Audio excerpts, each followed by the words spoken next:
Hello. Welcome to the Game Audio Hour, episode 161.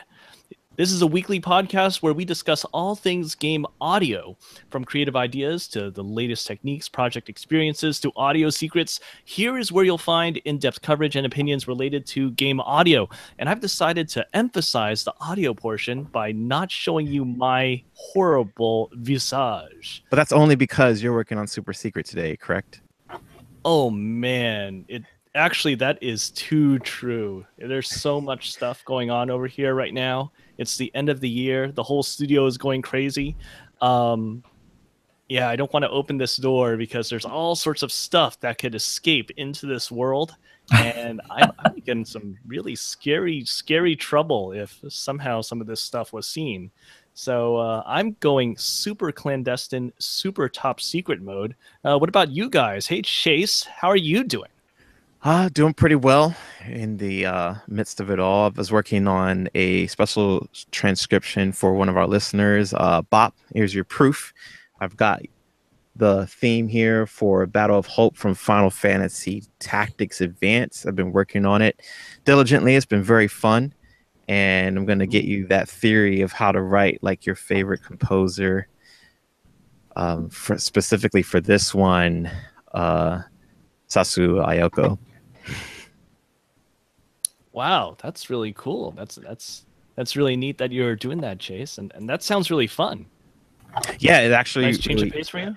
Yeah, actually, it's something that I wanted to study in college, but because there is no game institution with that type of theory that's only like jazz or classical, they don't really absorb like game music. I decided I'm just going to kind of do this on my own, and I said it was in the chat last time, and he tweeted at me, and I thought I'd give it a gander and really give it some analysis and stuff like that, and send it back, give it to them, and so they can put together some cool ideas for whatever they're going to compose next.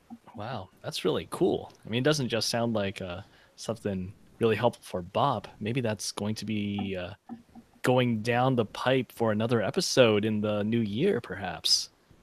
Yeah, definitely. Like I said, I don't know why they don't teach it, because I actually wrote a really good paper on how game composers kind of draw from classical music, and it's like, I don't know, 15 pages, and how they have different references and how they pretty much conflate in ideas and their Western influences versus their Eastern influences and the amalgamation of both styles.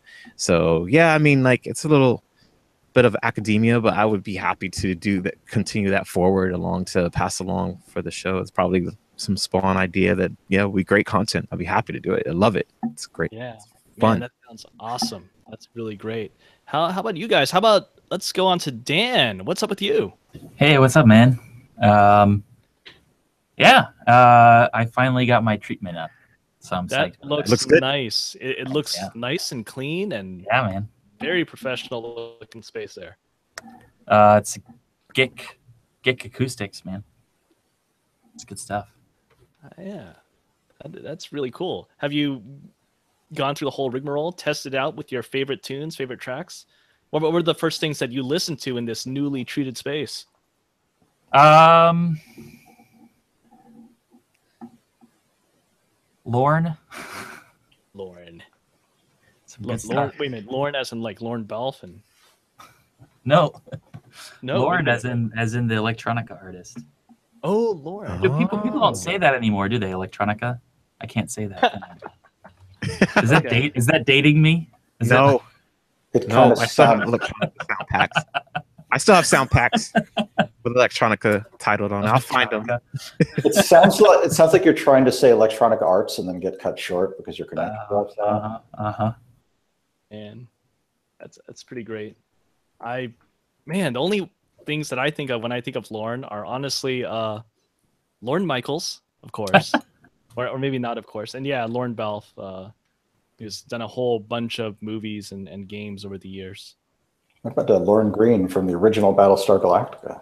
There you go. Oh, wow. Right. That's a deep cut. Nice. How are you doing over there, Michael? I'm doing well. We've had a little bit of meteorological excitement here in Southern California recently.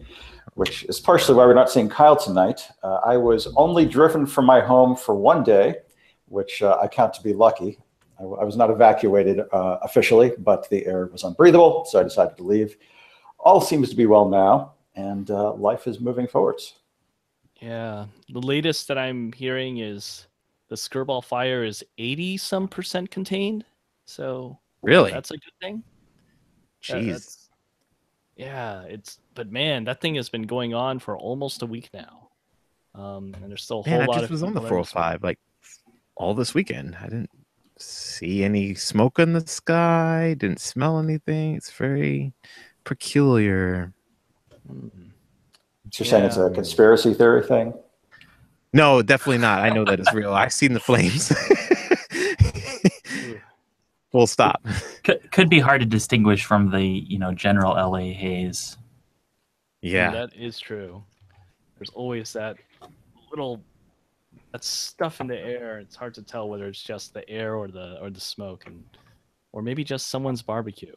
I don't know. There's so much stuff that's in the LA air.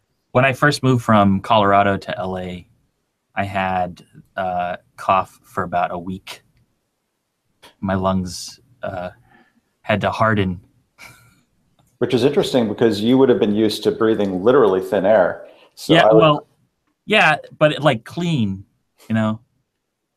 pristine air. So your lungs were like prima donnas. They were used to pretty much the finest of oxygen. That's right. It's like a riches to rags story. Exactly. What was that from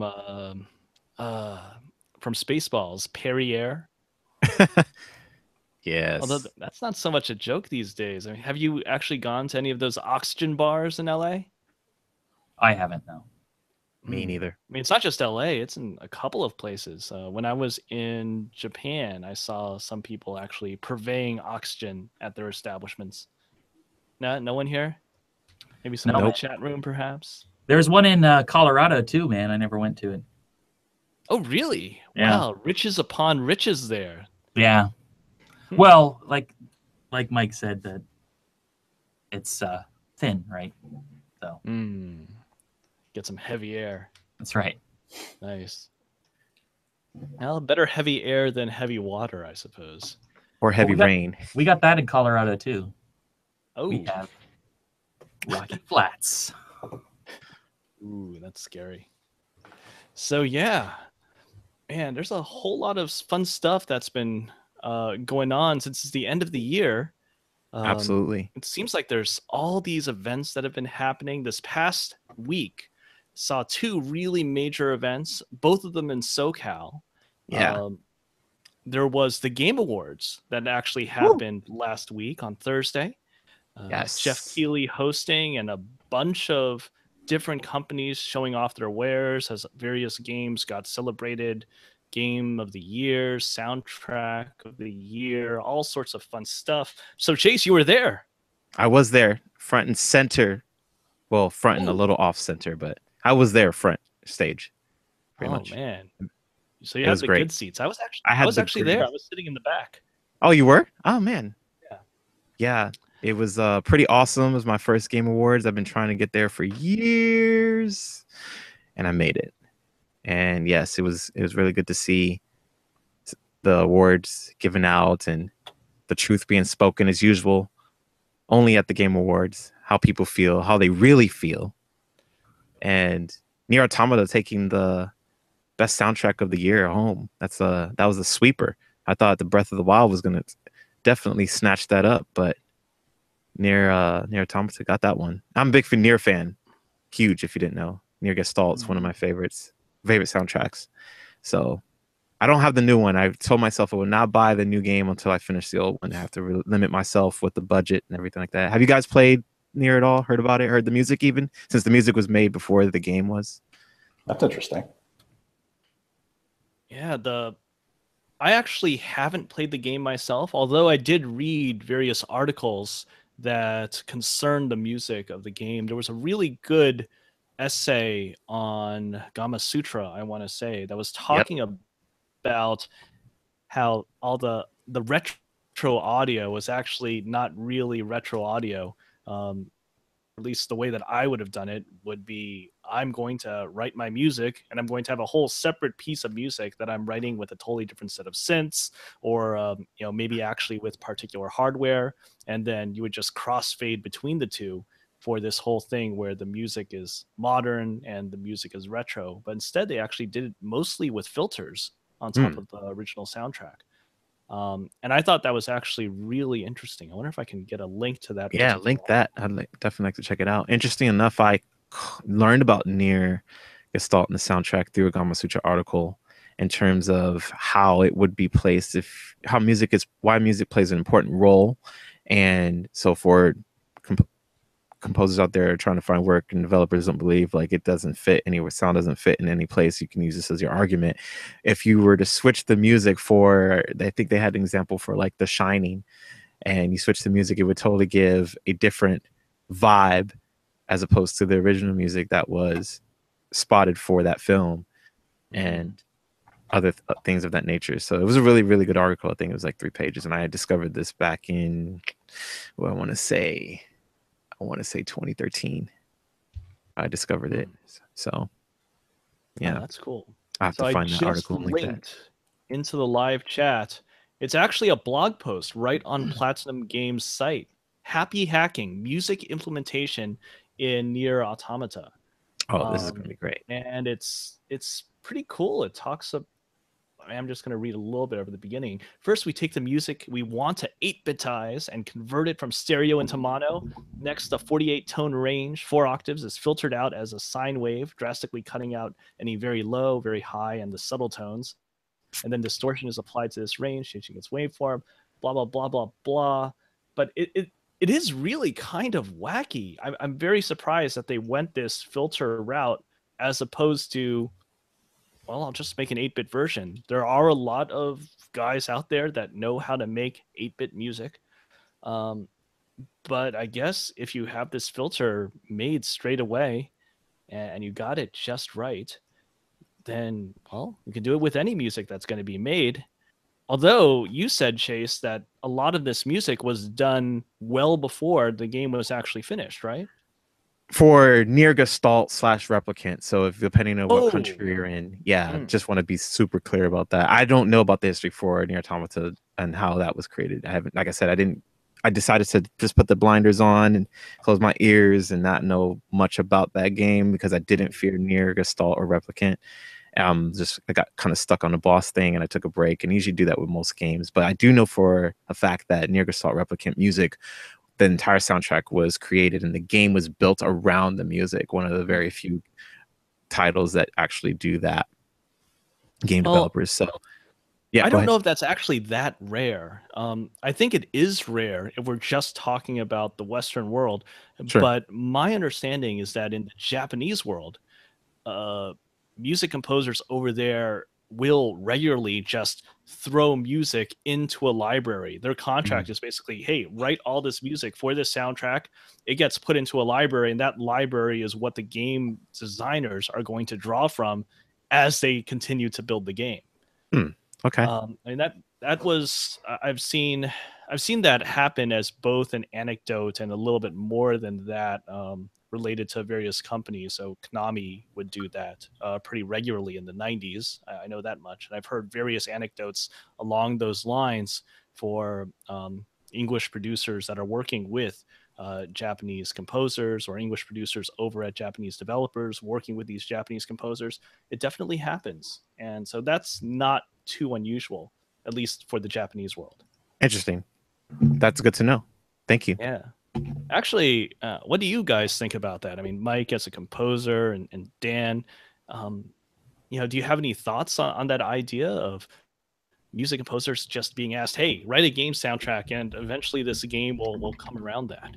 Well, it's kind of like the approach that reality TV uses to music, where they just draw everything from music libraries with the understanding that their needs are so categorical. They need something funny, they need something energetic, they need something hip, and they're not too fussy about the details. So imagine if you have a game where the conventions of the genre are so well understood and the needs of the game musically are so well understood, it's conceivable that a composer who's really has his or her finger on the pulse of that style could just spit out a lot of cues that could be used interchangeably throughout the game. So your familiarity with the genre might serve as a substitute for actually getting your hands on the game and writing something bespoke, to use my favorite word. That said, so I feel like the devil's in the details. It might be that a certain type of genre just needs a kind of music and you're very good at writing that. But I'm a little leery about this. I kind of feel like it might lead to wallpaper approach to music. And I don't know, maybe it might lead to something very creative. So it seems a little odd, but I can't rule out that cool things might arise from that practice. Yeah, it's true. Michael Hoffman in the chat actually mentions Undertale. Undertale is well known, both the game itself and the music are well regarded. Undertale also had the music written before the game, but in that case, the game developer and the composer are the same person. Yay, Toby Fox. So yeah, that is a pretty interesting example. Not a Japanese game, certainly inspired by those Japanese role-playing games. But yeah, that's the same person working there in that way. I've never worked in that fashion where I would write music for a game and the rest of the game just wasn't there or was in a very, very early state. Hold on, wait a minute. Never mind. You could I was just realizing where I am. Wait a minute. I guess I have done that, but I guess I consider that game company's stuff totally this different world of stuff. I do not consider it the regular world of game development. Sorry to stomp on you, Dan. Go ahead. Oh, that's fine, man. Well, it's a lot like any licensed music. I mean, there are some games out there that utilize licensed music, and obviously that music was created before the game. Mm-hmm. Yeah, that's true. Or it was created completely independent. We should say independently of the game. Who knows how long the game has been in development? Like the SSX Tricky games and stuff like that. Those Tricky. Yeah, man. So like, I think there's precedent for that in games, and I mean it makes sense if you're like, oh, like as a designer, as a game developer, and you're thinking, oh, I'm making this game, and I already have in mind the music palette, and it comprise existing music, then why not, right? If you've got the budget, you can license it, go for it, if that works for your project. My problem is the general disassociation of sound and music in game development, like overall. And I think, like, I was a freelancer for like 10 years, and I was very frustrated with how little involvement I had with game development. I felt like I was just a black box that just it might as well have been, right? It might as well have been made independently of the game, because it would be the interaction would be like, hey, I need 3-minute looping of this style of music, and it's just like, okay, all right, man. Right. And I get like a picture of the game, or I get like a sentence description of the scene or something like that. And I have there's really no like back and forth. And honestly, in those cases, the result has always been, in my opinion, kind of bad. Like I would play the game later, I'd be like, damn it, why didn't they like, what? No, that's not what you needed. You didn't need that. And we should have had a longer conversation, or you should have, let me like play it a little bit. I don't know, like something. Yeah. But I think that happens way too much with audio, even more than any other discipline.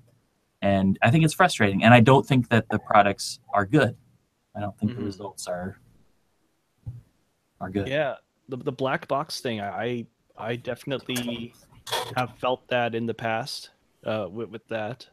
They really just want things that are 2.5-minute loop, heavy action, and then you don't see it until the game is released. Yeah. You can try to put in some effort and communicate to them that, you know, here is my intention with this music. It's not just Right. something that plays entirely through the level. You know, you gave me this and this is how I'm responding to it, and there's some nuance into how this thing is actually delivered. Yeah. But yeah, there's actually a decent amount of guys that just don't care to listen to that. They don't care about hearing that information. And all right, play music, enable looping, there you go. Right. I mean, at that stage, you're not really any better than a music library, right? Hmm. Yeah. Well, I think there's some opportunity, at least in some cases, to try to question that premise. You can give feedback to the developer, or better yet, pester them to give you art assets or any kind of visuals that they might have, which in turn can serve as a kind of a wedge into the discussion. You can say, look, I'm looking at this level and you wanted something really driving, but this seems very nature-based and maybe something more atmospheric and ambient is appropriate. You can let them know that there are more issues of taste afoot than they may think from their dev doc. So you don't necessarily have to take your marching orders as written in stone. You can try to see if there's some negotiation for back and forth. It'll vary, of course, according to the developer and how under the gun they are schedule-wise. But I've found that by being proactive and asking for animation, art assets, stuff that they're embarrassed to give out, it gives me some leeway in shaping the music and avoiding what you're talking about, the black box syndrome. Yeah. I think things are a little bit better these days because there is more of that developer composer connection. You know, developers are reaching out to composers and composers are reaching out to developers. I thought it was actually much more difficult back 10 years ago when I was first starting out, because I would be talking not to a developer, but instead to a publisher. And I would, my contract would be with the publisher. And so I would poke their producer and be like, okay, I would love to know more about this. I'm writing this piece of music. I think this would be great. I'm anticipating X, and I want to know if the game is actually really doing Y. And it sounds like that was being intimated, but I'm not sure. But there's that publisher layer that you're actually hitting as opposed to actually talking with the developers. And now that's not the given these days for game development structure. So I think things are better these days, but maybe just a bit better, just a bit. Yeah. It also helps if you're working in a genre where you're familiar with gameplay and the conventions, because then you can ask some questions pertaining to that genre to show you're familiar with the details of what they're trying to do, and you can poke some questions that might in turn make them think, maybe I do need some shell screen music, or maybe I do want to acknowledge victory with some kind of music. And Right. If you bring expertise to the genre, you can also nudge them out of complacency. Yeah. So is this at a level in terms of like super low indie that these circumstances happen, or is it more of a mid-tier, or is it a higher level of production that where it becomes like a black box scenario? For me, it's been hard to gauge because when I was starting out, it was all lower, right? But at the same time, I was also working. So I think there's some other things that have changed over time. Like, for example, the prevalence of game developers utilizing publicly available engines. Right.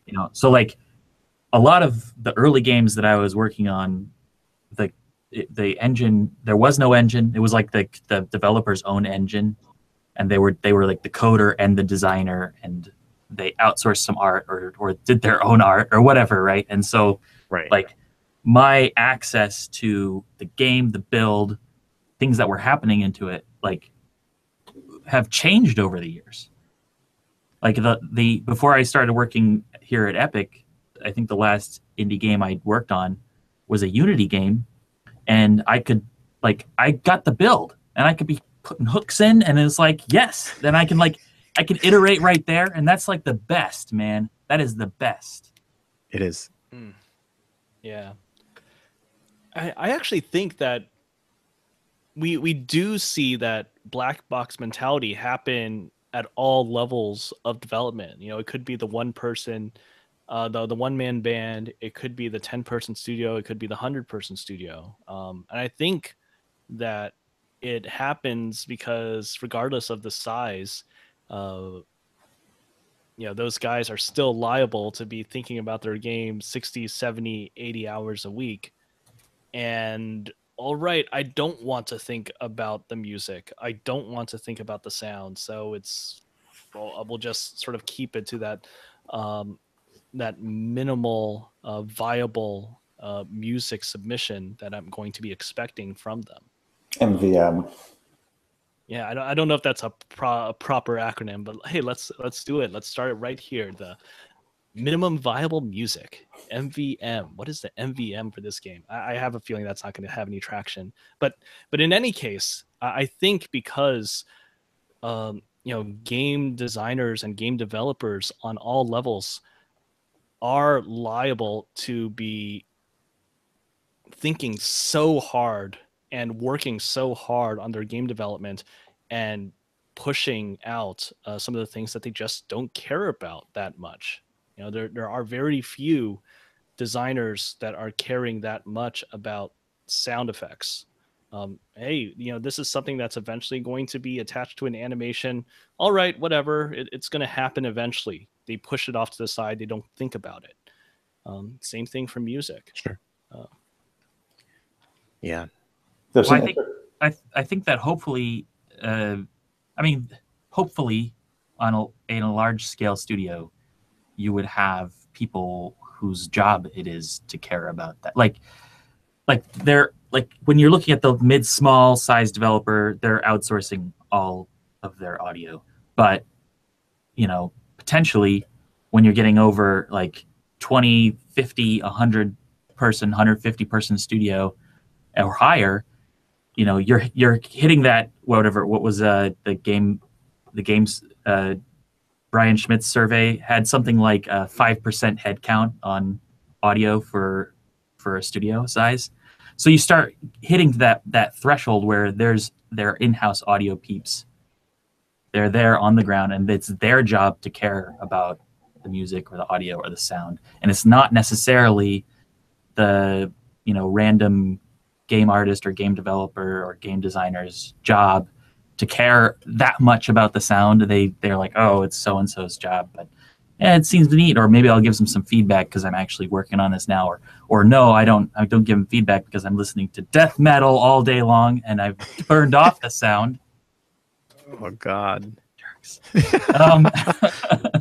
But I think when you start looking at large scale studios, you also have that problem because you see projects go for like huge mega composers, like superstar composers who don't play the game or have minimal understanding of the game choreography as structurally how any given point in the game would work. And they're working completely off of the specification that's handed to them by the audio people.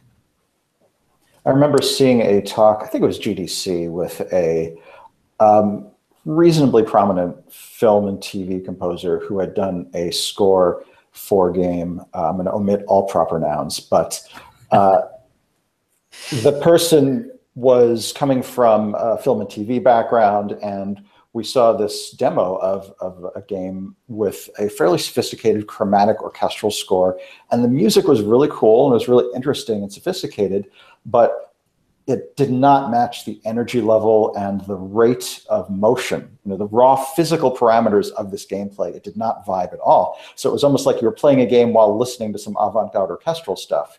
And I thought, this person is not a gamer. They don't, or at least they didn't play this game. They obviously are disconnected from the level of energy that's implicit in the experience.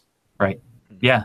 Or another composer that I know who worked on a big game, and he just worked off of a gameplay video, which is like, okay, at least you're hitting some of the general beats of action, but you miss out on the opportunity for a dynamic relationship between how the player actually plays through the level, because the overarching level choreography based off of video could be different for each individual player, right? Like you may stop at a certain area and look around, because as a player, you're like, I don't know exactly where I need to go next. So I might be looking around and then moving on to the next section. Whereas like the video recordist was like here, here, here, here.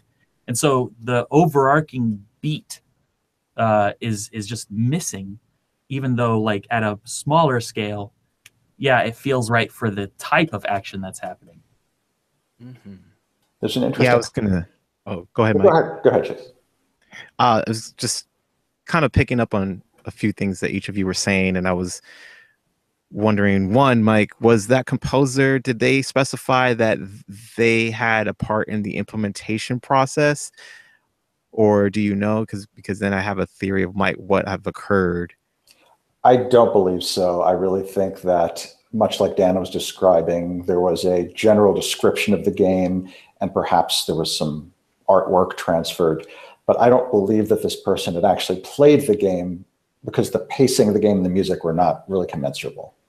Okay, interesting. So yes, that could be it. And then I know a few of people, other composers that have scored big games like that, and their music got chopped up and then thrown in by someone who implemented it, who wasn't them. And when the composer finds out, they're like, that's not kind of like what I wrote it for. You gave me this, and things got switched around. And I do know that sometimes that happens at some studios. The workaround I was thinking on the positive side of it would be, I guess, building the relationship with the developer. I don't know how it will work at a more of the higher scale of the project it goes, but people are people, and I guess it just comes down to like character and like how you vibe with that person. And what I found is it's almost like demoing again. So you demo to get the job, but then if the process is not going in the way that you want it to go, what I found is like, I said, hey, this isn't that great, without stepping on any toes. I thought I would show you this is kind of how it is. I'm not sure. I think you want it to go this way, and this is kind of how to have it. And I do a side-by-side comparison and offer it to them. And usually showing rather than telling has actually been more beneficial in my case, at least. And it was been quite a few developers that I work with, whereas they were what Dan, what you were feeling, whereas it was just like, it's just so much frustration. They're not hearing me, they're not listening. And so I decided, I was like, oh, okay, let me just kind of show you then what it could be like. And most of the time they kind of want to just kind of hold on, I guess, to like titles or job positions and or responsibilities, and they think you can handle it. And then scope creep may happen and they get inundated. And then you're like, hi, I finished my work over here, I can help you. And then they'll most likely receive the help. Again, a relationship building that you're doing either with showing initiative through the demo nicely, and with, you know, how your verbiage is as opposed to how you're coming off towards them, and also offering the extra help that they may not actually want to do. They think they want to do it and they think they can handle it, but sometimes as the game builds and builds more, you'll find that sometimes you'll finish your work early, and maybe you want to do more depending on how invested in the project that you are. I guess if you're working on 4 titles a year, maybe that might be not so possible. But those are the things I've at least come into experience for that might help these situations more, along with lastly educating other early game developers or veteran game developers or whoever that work on games and create games, and just spreading the message and saying like, hey, we want to be a part of it early. Like, hey, as early as you can have me, I'm in. And most of the time they listen, I think. You know, it's funny, Chase, you know, when you first started all that, and a lot of that I agree with, but when you first started with that, you described it as a workaround. And I'm like, wow, I mean, I kind of prefer to just work through it. I like sort of just looking at various game developers and their typical art workflows. You know, we have a bunch of artists over at our company over here. We have concept artists, we have 2D artists, we have 3D modelers, we have guys that are specialists in textures and animation and all this stuff. And it just keeps on going from the concept guys that are saying, hey, this is what's possible. And they're actually trying to constantly vet with each other. Is it really possible? Actually, maybe it is possible. And let's work through how this can be possible. And it's great. And oftentimes you're going to have a studio that doesn't have music. They don't have a guy that's saying, hey, this type of music is possible.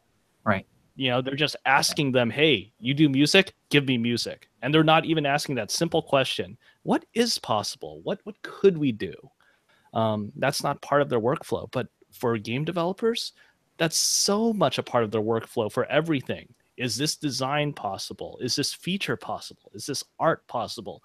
Is this sound possible? We need to just ask that question. Is this music possible?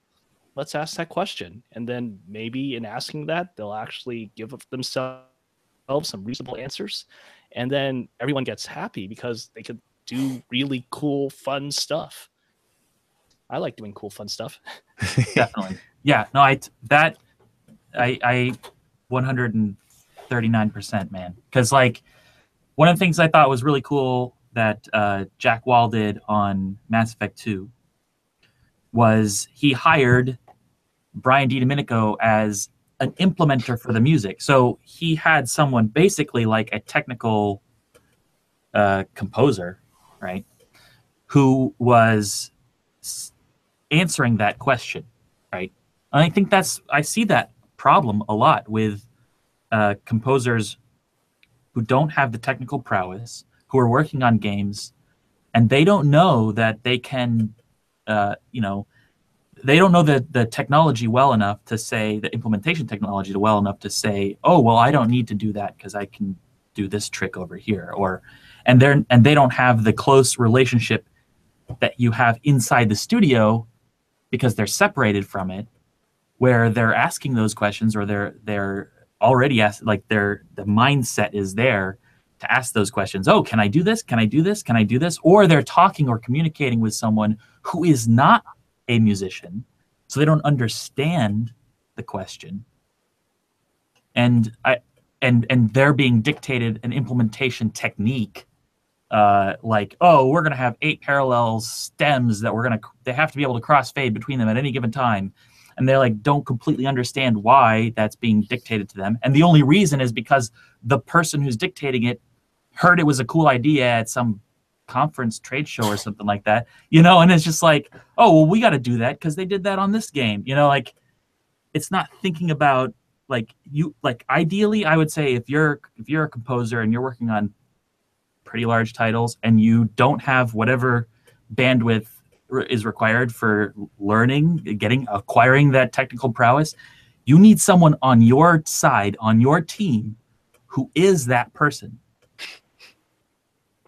No, I agree with you 139% because I've been fortunate enough to be in situations where I could convey ideas for implementation, and I've been in situations where the company did not really know that implementation was a thing, and it was such a slow-moving boat that by the time I realized they were just dropping in queues kind of willy-nilly, I realized there was nothing I could possibly do. It was too big a company for me to say, let's add this entire audio development track that you have never heard of before. So having somebody, be it your subcontractor, like you described in the Jack Wall scenario, or at least someone on the inside who can speak that language and understands that's an issue, is immeasurably helpful. And it preserves your creator energy because you're not educating a team about the basics of your tool set that they need to support. Right. Oh, wow. We really went on that topic for a while, and I realized we didn't actually talk about all those award winners for the Game Awards. So I'll just quickly say, hey, yes, we mentioned Nier Automata for best score, but also best audio design. Yes. Hellblade. And Hellblade was a very interesting game. Yeah. Here's the awesome thing about Hellblade, dude. I love the guys over there at Ninja Theory because they use the native audio engine in Unreal, man. No middleware. Well, Unreal is powerful with audio these days. It's kind of great, so Unreal Audio has definitely transformed itself a lot since when I was first doing audio in Unreal. That was back in the Unreal 3 days, sort of in the mid 2000s, and that was it was a little bit of a challenge, honestly, with some things, and the tools were actually still developing as I was working with it. But it's really great, all the stuff that you can do with Unreal these days. Have you been keeping up with all our new the new audio engine stuff? The new audio engine stuff? Wait a minute. What's the newest? Wait, no, I mean like new, like, so we are actually rolling out a new audio engine. Are you aware of this? Like, actually, I'm not. I've watched some videos of stuff and I see what people do, but I haven't actually touched Unreal this year. So man. I'm aware on a very high level. Wow, you could do this, you could do this, you could do Actually, this, but I haven't done it myself. For a project I Chase. worked on over the summer, I was using the Unreal Audio engine natively. So I hope you love me too. Yeah, man. I can't think about doing it. some But stuff for VR stuff, right? No, we have an early access new audio engine. If you go to the Unreal forums, there's a new audio forum subforum that I moderate, and instructions on how to get set up with the new audio engine. We have cool stuff, man. Like, we've got a subtractive synthesizer built in. Yes. We've got a granulator built in. Yes. Like, it's some cool stuff, and we're really excited about it. And it's, you know, we're still early access, but yeah, dude, it's gonna be cool. Is that So what do you have like a project level where it's basically you're facing a Euro rack? I did show something like that at GDC. Yes, I do remember that. That was really cool. So yeah, that's really cool. So, you know, do I need? So I know I'm not an Unreal developer right now, but there's nothing keeping me from just registering for that forum. No, it's you can download the Unreal Engine for free, man. Yeah. All right. You just download it, and then there's instructions on the forum. I don't even think you need to be a member to look at the instructions. There's just instructions on the forum. But I think if you download the engine, you have to register. God. I think you just have to create an account. I think that creates a forum account for you, so you have that account anyway. All right, that's awesome. As a caveat, do I need to buy another hard drive just to have this Unreal on here? Because when I was on Unreal 3, it was chugging. It took a big chunk. The Unreal Engine, I think like a version of the Unreal Engine is probably going to be like 4 gigs or something like that. I think it's somewhere 4 or 5 gigs. And then so you download the from the launcher, you just download the engine, and then you can create projects from there. And then the projects will add size. I mean, that makes sense. You can make huge projects if you want to just use all of your hard drive. You can definitely do that. You just keep adding assets to it, and it'll just get bigger and bigger. Yeah, and then slower and slower. Speaking of getting bigger and bigger, we don't want to forget about our sponsors, Isotope, and also our giveaway that we are doing today. Because we need to give away some software. That's right. Isotope, you guys are cool. And besides making all sorts of awesome editing tools and analysis tools and mixing tools, you also make some really cool creative tools. And we're going to be giving away Mobius Filter. Yes. And I'm really glad that I was just checking out that a few people have been getting in and joining the contest late. So yes, you are eligible if you actually submitted your tweet while we've been talking for most of the last hour. Really? So yeah. So I'm going to roll a die here and see who is going to get Mobius Filter this week.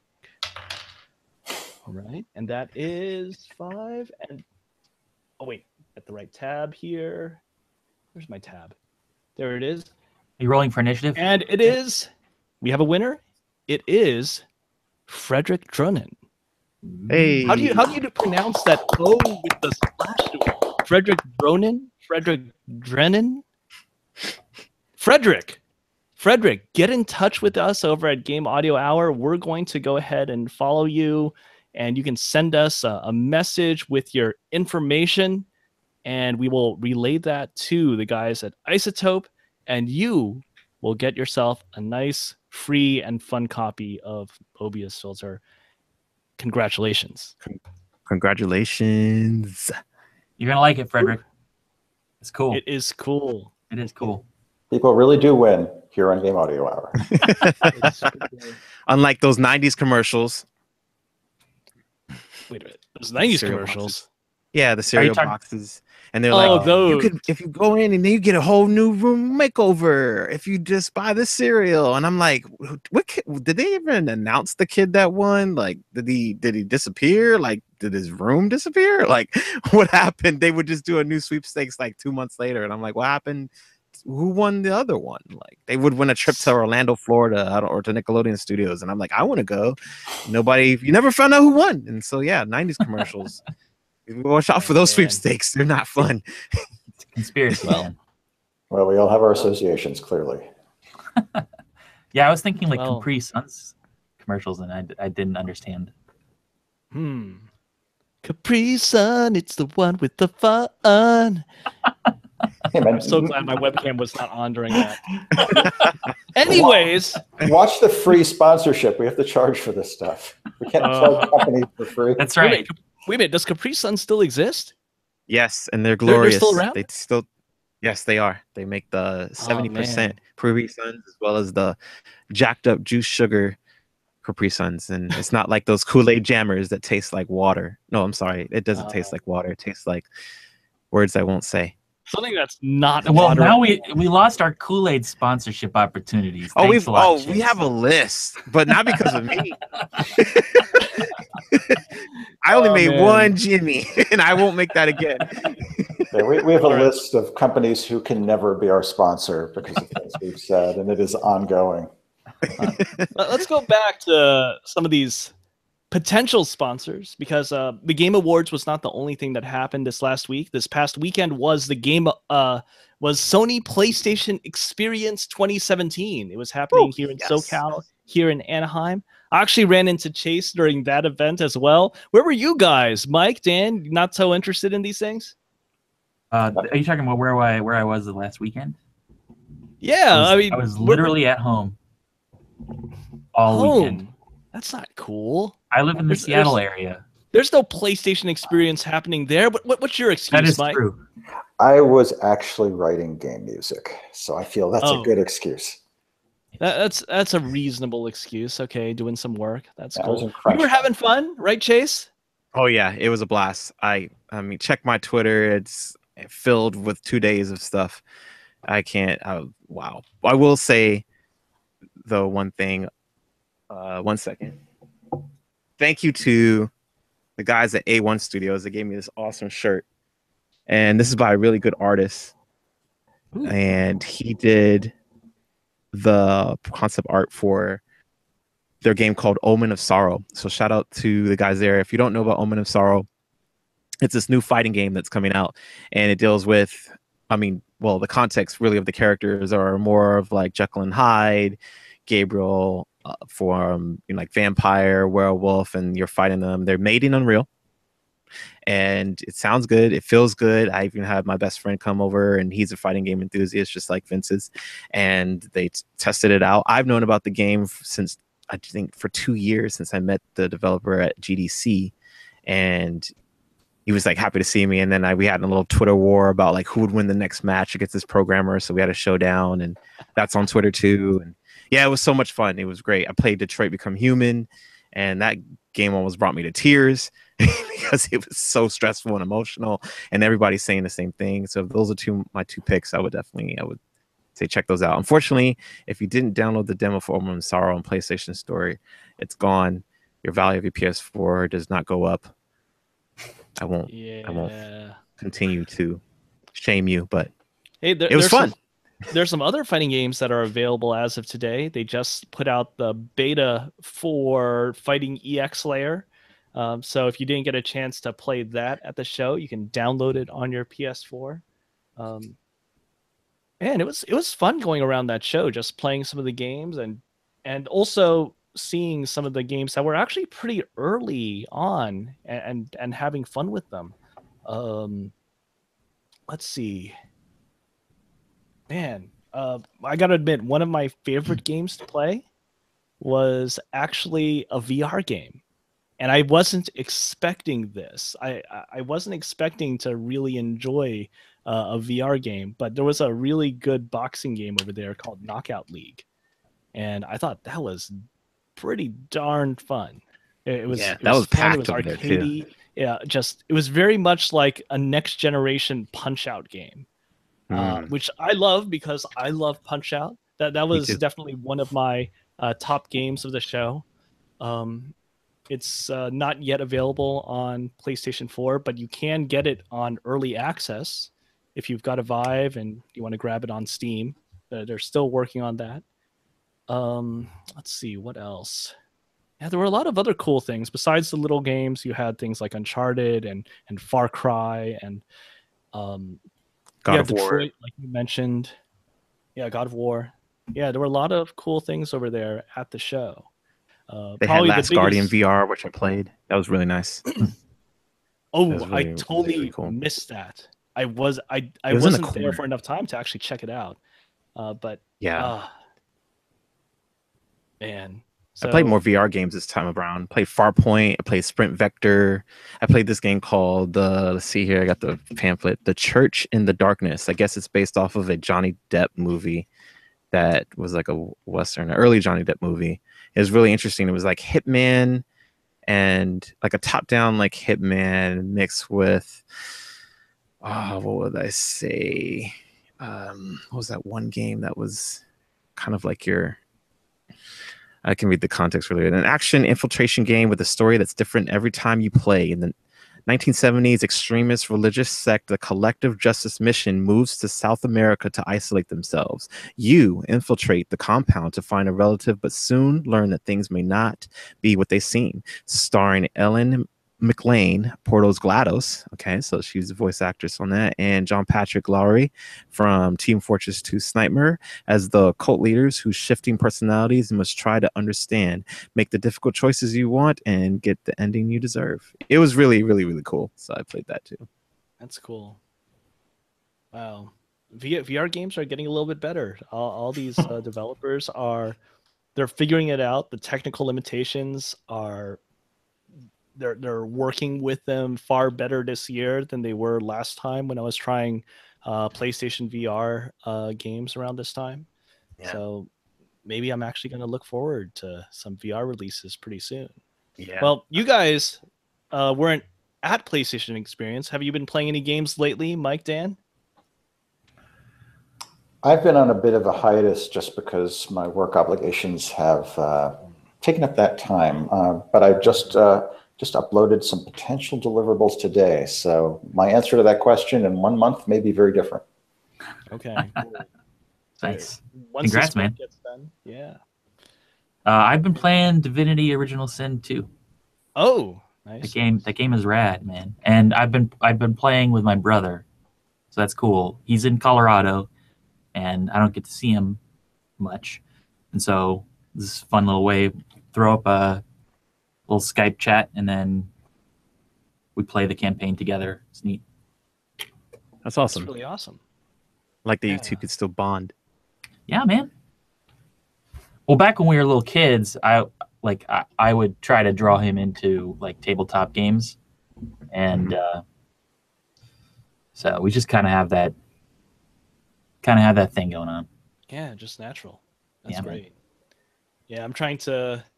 It's been tough actually coordinating Splatoon with my sister because she's all the way on the East Coast, so that timing is tough, and I get out of work pretty late in general. But it is fun when that happens, and of course playing with my wife with Splatoon or Overwatch or all those games. Yeah, games are pretty fun. It's really great when the games are not just fun but also nice time to get together and just enjoy playing with your friends and your loved ones. It's pretty cool. Absolutely. Oh, Absolutely. Man. Yeah. So, hey, games are cool. Game audio is cool. And we've pretty much had a full hour, even though we started a little bit late. Thanks for dealing with that, guys, as you wait for us actually starting the show. We are actually not going to have a Monday night show, a Monday night live show next week, because we're going to have a special guest So we're going to be pre-recording this show earlier, and it should be fun. We're going to have a special guest, and we're going to be talking about some fun things that are happening in the world of audio software, because our special guest he's from Steinberg, right, Mike? Yes, well, specifically from Dorico, which is owned by Steinberg.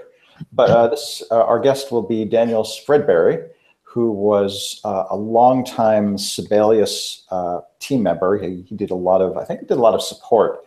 And he's become, I actually don't know what his full job description is at Dorico, but he's certainly the public-facing entity of Dorico. He runs their official blog.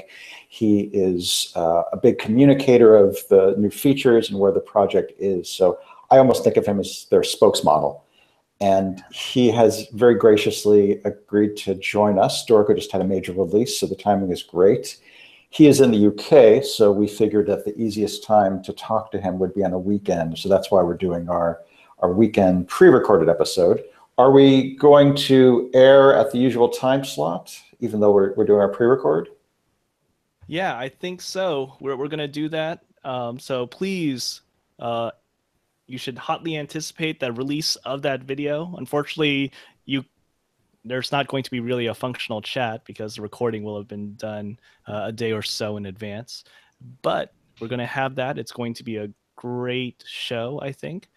And if you want, though, you can send us some questions through our Twitter. If you want to contact us, you can always message us on Twitter or on Facebook. You could, and even if you don't want to message us, just remember we are on the social medias. You can follow us, you can like us, and we will totally do that. Is it Sally Field or Shirley MacLaine? Sally Field. I give up. Sally Field. Sally Field. Sally Oh my Field. God, why was I thinking Shirley MacLaine? I don't know. She would never do that. Why?